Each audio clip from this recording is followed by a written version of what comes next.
नमस्कार।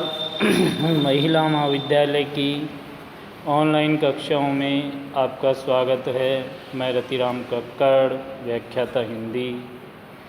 आज हम रीतिकाल का शेषांश पढ़ेंगे।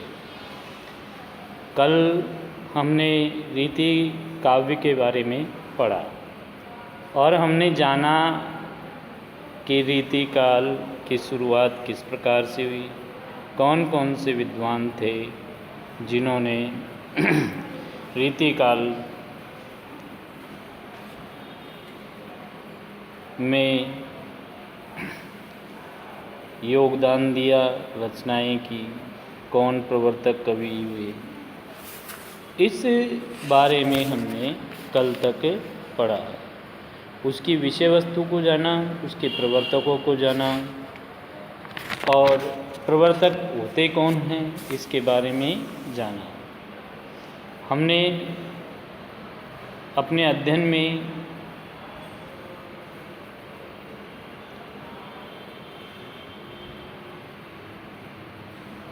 अंत में ये भी जाना कि बाबू श्याम सुंदर दास ने रीति ग्रंथों की परंपरा के जो कवि हुए वो किस प्रकार से आचार्य कहलाए। इसके बाद हम जानेंगे कि रीतिकालीन जो कविता है उसके प्रवर्तक कवि किसे माना जाना चाहिए। आचार्य श्याम सुंदर दास रीतिकाल के प्रवर्तक कवि केशव को मानते हैं। श्याम सुंदर दास जी ने रीतिकाल का प्रवर्तक कवि केशव को माना। वस्तुतः यह निष्कर्ष निकालना उचित नहीं है कि कारण इस कथन से यह स्पष्ट होता है कि केशव ने रीति ग्रंथों का सृजन तो किया और इसमें वे आदिम आचार्य हैं। यद्यपि श्याम सुंदर दास ऐसा मानना भी निराधार है, क्योंकि केशव से पूर्व भी कई रीति ग्रंथ लिखे गए थे। उदाहरण के लिए अगर हम देखें सूरदास की साहित्य लहरी, नंददास का के रसमंजरी, कृपाराम की हित तरंगिणी, करसेन का कर्णाभरण। यह बात अवश्य है कि इन ग्रंथों में काव्य शास्त्र का गंभीर व सांगोपांग विवेचन नहीं हुआ है। पहले इस पद्धति पर रचना करने वालों में आचार्य केशव का नाम ही आता है और रामचंद्रिका तक में यही प्रवृत्ति देखी जा सकती है। और इन सब आधारों पर हम आचार्य केशव को रीतिकाल का प्रवर्तक मान सकते हैं। आचार्य शुक्ल का मत उपयुक्त मत से विपरीत है, अलग है। वे मानते हैं उनकी दृष्टि में कि रीतिकाल के प्रवर्तक आचार्य केशव नहीं होकर चिंतामणि हैं। अर्थात आचार्य रामचंद्र शुक्ल ने रीतिकाल के प्रवर्तक कवि चिंतामणि को माना है। शुक्ल यह मानते हैं कि केशव ने काव्य के सभी अंगों का निरूपण शास्त्रीय पद्धति पर किया है। इसमें संदेह नहीं कि काव्य रीति का सम्यक विवेचन और समावेश पहले आचार्य केशव ने किया। यह मानकर भी शुक्ल जी आचार्य केशव को रीतिकाल के रीति ग्रंथों के प्रवर्तक का श्रेय देने में हिचकते हैं। वे कहते हैं कि हिंदी में रीति ग्रंथों की अविरल और अखंडित परंपरा का प्रभाव केशव की कवि प्रिया के प्राय 50 वर्ष पीछे चला है और वह भी एक भिन्न आदर्श लेकर, केशव के आदर्श को लेकर के नहीं चला है। प्रश्न यह है कि आखिर शुक्ल जी की इस मान्यता का आधार क्या है। इसके उत्तर स्वरूप आचार्य शुक्ल का यह मत अवलोकनीय है, जिसे हमें जान लेना चाहिए। साहित्य की मीमांसा प्राय बढ़ते बढ़ते जिस स्थिति पर पहुंच गई है, उस स्थिति में सामग्री न लेकर केशव ने उसके पूर्व की स्थिति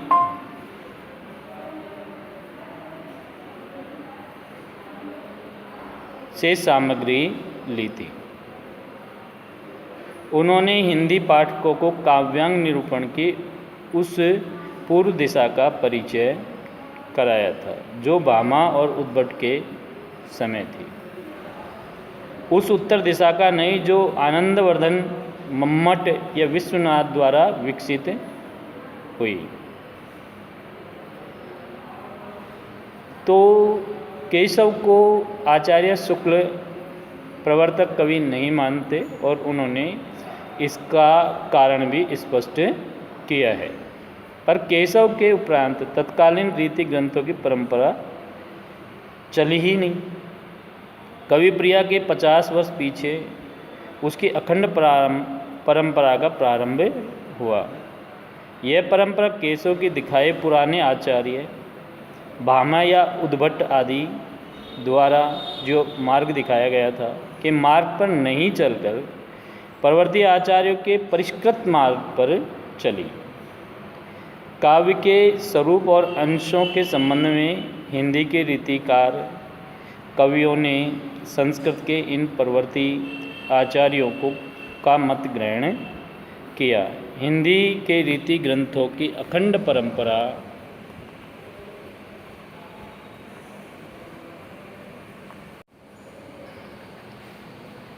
चिंतामणि त्रिपाठी से ही चली, अतः रीति काल का आरंभ उन्हीं से माना जाना चाहिए। आचार्य शुक्ल का मत प्राय मान्य रहा है। हाँ, कतिपय विद्वान ऐसे भी हैं जो केशव को बहुमुखी प्रतिभा का धनी मानकर यहाँ तक प्रमाणित करते हैं कि केशव तो रीतिकालीन सभी प्रवृत्तियों के प्रवर्तक हैं। अधिकांश आलोचक मानते हैं कि केशव केवल रीतिकाल के ही परंपरा के ही प्रवर्तक नहीं ठहरते, प्रत्युत रीतिकालीन साहित्य में उपलब्ध होने वाली अन्य प्रवृत्तियों के भी प्रवर्तक ठहरते हैं। हम यह निसंकोच भाव से कह सकते हैं कि रीति परंपरा को सुप्रवर्तित और पूर्णतः प्रतिष्ठित करने का श्रेय केशव को ही जाता है। आगे हम अध्ययन करेंगे कि रीति का अर्थ क्या है। अगर हम काव्य शास्त्रीय दृष्टिकोण देखते हैं तो रस, अलंकार, ध्वनि, रीति, वक्रोक्ति, औचित्य, इन संप्रदायों में भी रीति का विवेचन हुआ है। आचार्य वामन ने तो अपने सुप्रसिद्ध ग्रंथ काव्य अलंकार में रीति को काव्य की आत्मा तक कहा है, रीतरात्मक काव्यश्यम। वैसे शाब्दिक दृष्टि से रीति का अर्थ शैली से होता है, परंपरा से होता है, प्रणाली से होता है या पद्धति से होता है। संस्कृत में रीति को विशिष्ट पद रचना माना गया। यह विशिष्टता गुणों पर आधारित थी। जैसे कि रीति सिद्धांत के प्रवर्तक वामन का मत है कि रीति का दूसरा संबंध पद रचना से है, ऐसा आचार्य वामन ने माना, जो कि समास पर निर्भर है। अतः कुछ आचार्यों ने समासहीनता, स्वल्प समासता, दीर्घ समासता के रूप में रीति को देखा है। आचार्य कुंतक ने रीति को मार्ग कहा है। जिसका मूल आधार कवि स्वभाव है। आचार्य विश्वनाथ ने इसे रस का उपकार करने वाली कहा है। उन्होंने इस शैली के रूप में ग्रहण किया है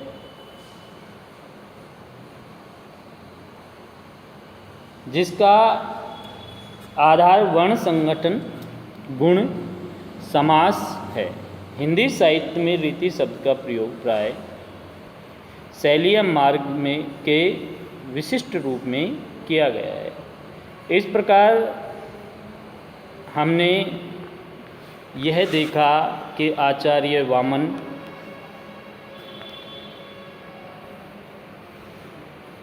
आचार्य कुंतक और आचार्य विश्वनाथ जो संस्कृत के आचार्य हुए और रीति परंपरा को स्पष्ट करने वाले हुए। तीनों का मिला जुला जो रूप था उसे ही हमने हिंदी में स्वीकार किया, अर्थात जो उनका मत था रीति के बारे में, जो तीनों आचार्यों के मत थे उन्हीं को हमने हिंदी में स्वीकार किया। हिंदी के आलोचक डॉक्टर भागीरथ मिश्र के अनुसार रीति शास्त्र का तात्पर्य उस लक्षण देने वाले या सिद्धांत चर्चा करने वाले ग्रंथों से है जिसमें अलंकार हो, रस हो, वक्रोक्ति हो, ध्वनि हो, अर्थात जो काव्यांग हैं उनकी परंपरा पर चलने वाला ग्रंथ ही रीति है।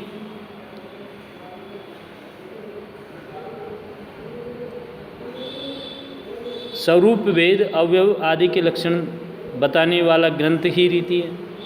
इस परिभाषा के तो अनुसार रीति शास्त्र के अंतर्गत सिद्धांत रचना तथा काव्य लक्षण प्रस्तुत करने वाले सभी प्रकार के जो ग्रंथ हैं उनको सम्मिलित किया जा सकता है। वास्तव में हिंदी में रीति शब्द का प्रयोग व्यापक अर्थों में हुआ है। कैसे? हम देखेंगे कि हिंदी साहित्य के जो रीति काल में इसी प्रकार के ग्रंथों की बहुलता रही है। बहुत बड़ी संख्या में ऐसे ग्रंथों की रचना हुई है जिनमें न केवल रीति को काव्य की आत्मा माना है अपितु काव्य लक्षण प्रस्तुत करने का भी प्रयास किया गया है। इस दृष्टि से हिंदी का रीति साहित्य संस्कृत के रीति साहित्य से कई रूपों में भिन्न है और उसमें संस्कृत के रीति शास्त्र का अक्षरतः पालन भी हुआ है। सामान्यतः हिंदी में रीति का प्रयोग उन ग्रंथों के निमित्त किया गया जिनमें काव्य के विविध अंगों का उदाहरण सहित विवेचन प्रस्तुत किया गया। डॉक्टर नगेंद्र ने काव्य रचना संबंधी नियमों के पालन को रीति माना है। उनके मतानुसार रीति काव्य में वस्तु की अपेक्षा आत्मा के उत्कर्ष की अपेक्षा शरीर के अलंकरण की प्रधानता है। ये सब अध्ययन करने के बाद में संक्षेप में हम यही कह सकते हैं कि काव्य जो अलंकार, गुण, रस, ध्वनि, वक्रोक्ति, नायिका भेद आदि की शास्त्रीय प्रणाली के आधार पर लिखा गया है, रीति काव्य है।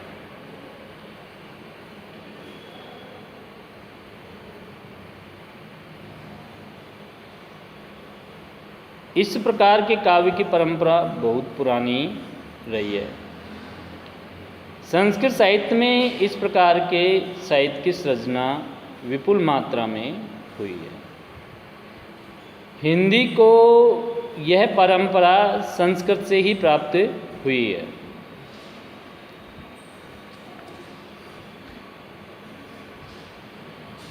वह युग जिसमें इस प्रकार के ग्रंथों की बहुलता रही साहित्य के इतिहास में रीतिकाल के नाम से अभिहित किया गया।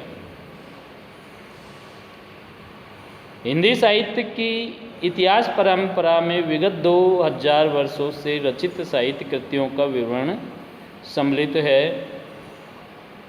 युग विशेष की परिस्थितियों ने समय समय पर तत्कालीन चिंतन धारा को भी प्रभावित किया और जो प्रवृत्ति प्रमुखतः सर्वमान्य रही अथवा जिसका सर्वाधिक अनुकरण हुआ, उसी के आधार पर युग विशेष का नामकरण हुआ। युग की मुख्य प्रवृत्ति, मुख्य प्रतिपाद्य विषय या निरूपण पद्धति के आधार पर ही युग विशेष को किसी नाम की संज्ञा दी गई। अब हम अध्ययन करेंगे कि रीतिकाल का नामकरण किस प्रकार से किया गया, कौन कौन सी ऐसी बात थी कि जिस बिंदुओं को लेकर के किसी युग का नाम रखा जाता है और रीतिकाल में ऐसी कौन कौन सी बात थी जिनके कारण रीतिकाल का नामकरण हुआ। नामकरण का विषय एक ऐसा विषय है जिस पर सभी विद्वान एक मत नहीं हो सकते, अर्थात उस काल की एक प्रवृत्ति, विशेषता, विशिष्टता जो सर्वमान्य प्रवृत्तियाँ हों, उनको लेकर के नामकरण होता है और प्रत्येक विद्वान का दृष्टिकोण अलग अलग होता है, तो उनका नामकरण भी अलग अलग है। रीतिकाल के नाम को लेकर विद्वानों में पर्याप्त मतभेद रहा है। आचार्य रामचंद्र शुक्ल ने इस युग में रीति ग्रंथों की बहुलता को देखकर ही इसे रीतिकाल नाम दिया। मिश्र बंधुओं ने इसे अलंकार काल कहना पसंद किया। मिश्र बंधुओं का जो इतिहास ग्रंथ है मिश्र बंधु विनोद, उसमें इन्होंने जो रीतिकाल की समय अवधि है उसको अलंकार काल नाम दिया, क्योंकि इस काल में अलंकारों की भी प्रचुरता थी। डॉक्टर रमाशंकर शुक्ल रसाल ने इसे कला काल कह करके संबोधित किया, क्योंकि काव्य शास्त्रीय लक्षणों से भरमार यह काल उनके लिए कला काल नाम से ही उपयुक्त जान पड़ा। इस काल का सबसे अधिक सार्थक नाम विश्वनाथ प्रसाद मिश्र ने श्रृंगार काल नाम दिया, क्योंकि इस काल में सर्वाधिक श्रृंगारिक रचनाएं हुई। अपने तर्क की पुष्टि में उनका कथन है, अर्थात विश्वनाथ प्रसाद मिश्र का, कि रीतिकाल का प्रतिपाद्य विषय चाहे रस हो, अलंकार हो, शब्द शक्तियाँ रही हो या नायिका भेद रहा हो, पर उन सबका वर्ण विषय श्रृंगार ही रहा है। अर्थात चाहे रस की अभिव्यक्ति हुई हो, अलंकार की दृष्टि हो, शब्द शक्ति या नायिका भेद, उसको स्पष्ट करने के लिए उन्होंने श्रृंगार रस का ही प्रयोग किया। सारे रीति काव्य में श्रृंगार की वृत्ति का ही व्यापक वर्णन मिलता है और अलंकार, शब्द शक्ति आदि के उदाहरण भी श्रृंगार परक ही दिए गए। जैसे मैंने अभी आपको बताया कि अगर अलंकार या शब्द शक्ति को भी स्पष्ट किया तो श्रृंगारिक रचनाओं के द्वारा ही किया।